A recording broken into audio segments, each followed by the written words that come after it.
What's up guys, Mike here, the Detroit Borg, and it's finally that time of the year to take a look back at 2013 to see what Apple did throughout the year and what my personal top 5 picks are from that year. So before we get to the top 5, let's recap, starting off with the MacBook lineup. So the MacBook Airs were the first to get updates in the spring. They gained Intel Haswell processors, faster PCI storage, 802.11ac Wi-Fi, and dual microphones. Now, more importantly, these changes significantly increase battery life, but the designs otherwise are unchanged. Now, the MacBook Pros with Retina display received the same upgrades in fall, but gained Thunderbolt 2 and Iris integrated graphics, while cutting the base price on both sizes significantly, although it came at the expense of standard dedicated graphics on the 15-inch model. Now, the 13-inch model was slightly redesigned, so it did get a little thinner and a little lighter. Now, the iMacs were also quietly updated in the fall with Haswell, faster PCI storage, and 802.11ac Wi-Fi, while the Mac Mini wasn't touched at all for 2013. Now, there is also the new Mac Pro, which is the only all-new Mac this year, which arrived on my doorstep on New Year's Eve, which barely makes it a 2013 product in my list. We also saw the launch of an all-new Airport Extreme and Airport Time Capsule, which adopted a taller design to support 802.11ac Wi-Fi with 6 antennas, which supports beamforming.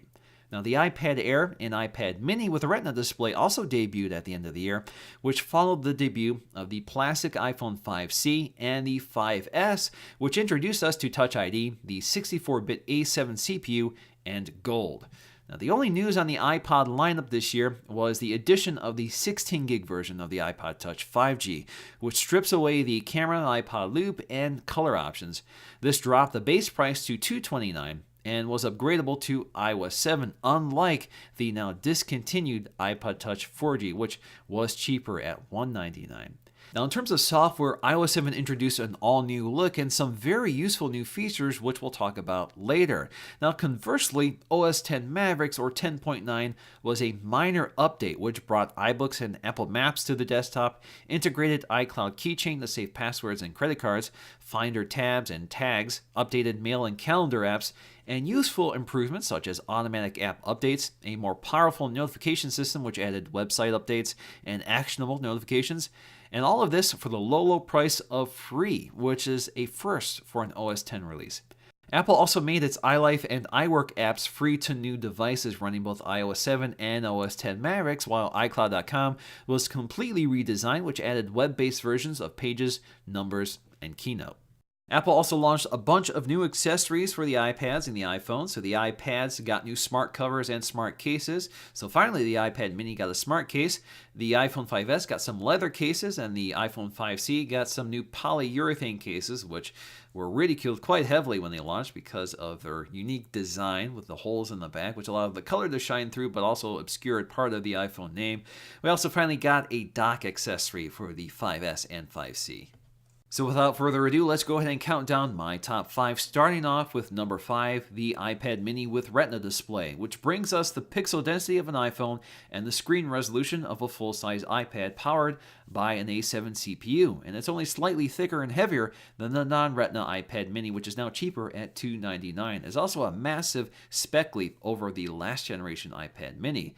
So this is effectively the iPad I've always wanted. It's the perfect size with no compromise on the specs, and it's basically a shrunken iPad Air, except it really isn't.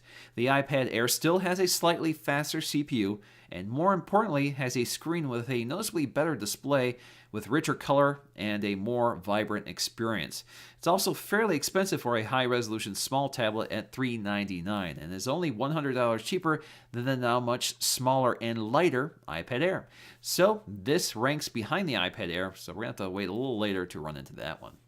For number 4, I've chosen iOS 7, which is the controversial bottom-up redesign of iOS, which eliminates skeuomorphism for a flatter, more cohesive design, which also is more colorful and vibrant. The design changes also makes heavy use of transparency as a navigational aid and parallax to add some depth to the home screen. Now, some of the most important new features includes Control Center for quick access to often used features and settings, an all-new Notification Center with a Today tab, which integrates traffic, weather, calendars, and stocks, new multitasking with intelligent background updating, and an easier way of closing down apps. We also have a new camera interface with new features, along with a new photo gallery app. We also gain AirDrop for sharing files between iOS devices in close proximity, iCloud Keychain for syncing passwords and credit cards, iTunes Radio for free music streaming, and an improved Siri with an all-new voice. Now, the jury is still out on iOS 7, but I'm a big fan of the redesign and the features it adds, especially Control Center.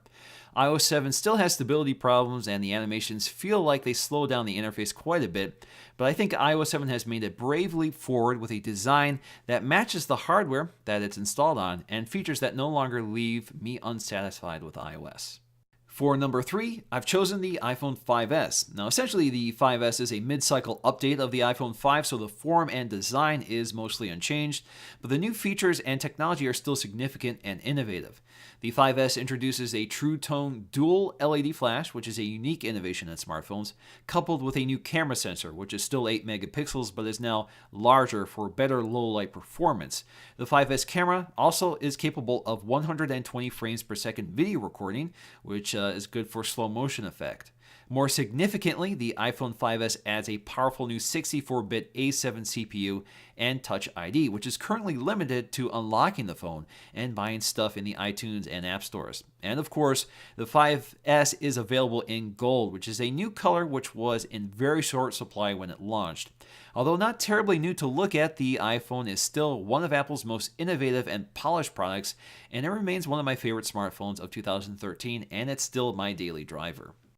For number 2, I've chosen the iPad Air, which is now much thinner, lighter, and more compact than before. It also gains dual MIMO Wi-Fi antennas, dual microphones, stereo speakers, improved cameras, and the new A7 chip. Now, generally speaking, the iPad Air doesn't really bring anything new to the table, but it's significantly more usable. The iPad has always been a little too heavy and bulky to use comfortably, so it's no small feat to drop the iPad's weight down to 1 pound, make it pencil thin, all while retaining the Retina display, a more powerful CPU, and a smaller battery, which still retains the same battery life.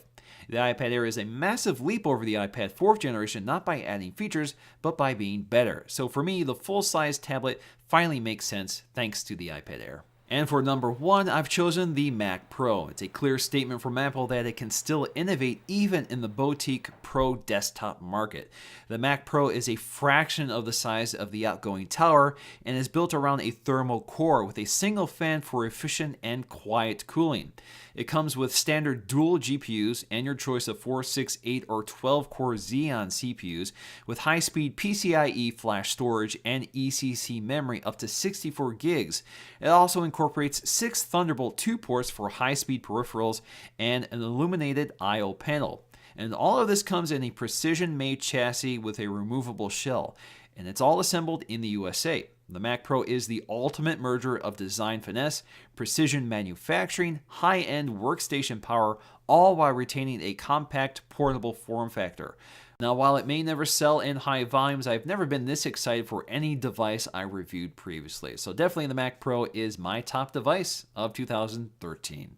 Alrighty guys, so as you know, I've reviewed every single Apple product in 2013, and I will continue to do so for 2014, so please stay tuned, and I really look forward to sharing with you everything that's coming. So thanks for watching, and I'll see you again in the next one.